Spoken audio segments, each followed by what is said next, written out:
सिरोही के रेवदर से बड़ी खबर है, जहां 14 वर्षीय बच्ची की दर्दनाक मौत हो गई। थ्रेसर मशीन की चपेट में आने से बच्ची की मौत हो गई है और फसल निकालते समय मशीन में दुपट्टा फंस गया। दुपट्टे के कारण मशीन की चपेट में आ गई बच्ची और दत्तानी क्षेत्र का ये पूरा मामला है।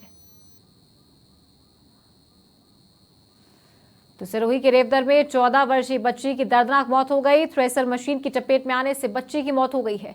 फसल निकालते समय बच्ची का दुपट्टा मशीन में फंस गया और दुपट्टा फंसने के कारण बच्ची मशीन की चपेट में आ गई।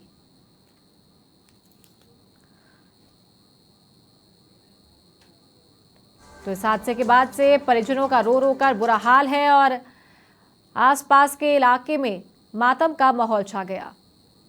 तो फसल काटते समय बच्ची का दुपट्टा मशीन में फंस गया, जिसके चलते बच्ची की दर्दनाक मौत हो गई। तो ये बच्ची 14 वर्ष की थी और अपने परिजनों के साथ फसल काटने में उनकी मदद कर रही थी और दुपट्टा मशीन में फंसने के कारण बच्ची मशीन की चपेट में आ गई, जिसके कारण उस बच्ची की मौत हो गई। तो ये पूरा मामला दत्तानी क्षेत्र का बताया जा रहा है और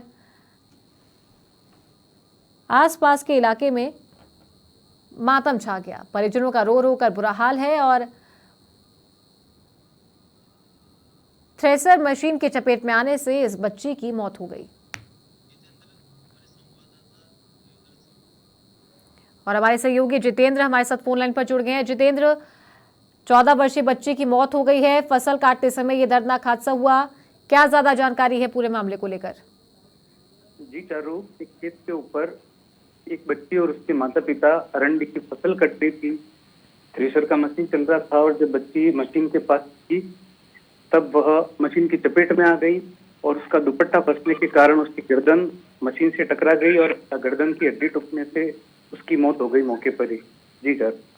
चलिए, बहुत शुक्रिया जितेंद्र इस तमाम जानकारी के लिए। तो ये थे हमारे सहयोगी जितेंद्र, फोन लाइन पर हमारे साथ जुड़े थे।